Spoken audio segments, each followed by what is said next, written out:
तुम्हाला वाटलं असेल या लाल साडी लुक मध्ये मी कुठल्या तरी लग्न अटेंड करायला चालली आहे, तर अजिबात नाही. मी चालली आहे ऑफिसचं Bollywood theme annual function attend करण्यासाठी.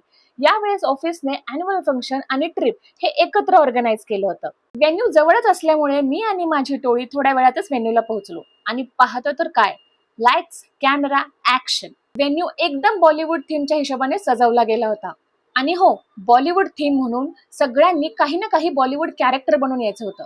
तर मी ठरवलं होतं मैं हुना मधील सुष्मिता सेनचं लुक. हे लुक माझ्यावर कसं वाटतं हे कमेंट्समध्ये नक्की सांगा. आणि नेहमीसारखीच अॅन्युअल फंक्शनची जबाबदारी ही माझ्यावर होती आणि सर्वांनी मला अँकरिंगसाठी खूप खूप अप्रिशिएट केलं. आणि जे बॉलिवूड कॅरेक्टर्स आम्ही बनून आलो होतो त्यावर थोडंसं परफॉर्मन्सही होता, जे सर्वांनी अति सुंदर केलं होतं. आणि सोने पे सुहागा म्हणजे मला मिळालेली ही ट्रॉफी. आपण जे काही काम करतो त्याच्या मोबदल्यात असं काही अप्रिसिएशन मिळालं तर काम करण्यासाठी आणखीन मोटिवेशन मिळतं. आणि हो, नेक्स्ट डे खूप साऱ्या ऍक्टिव्हिटीज आहेत, तर थोडा आराम करूयात. Bye bye.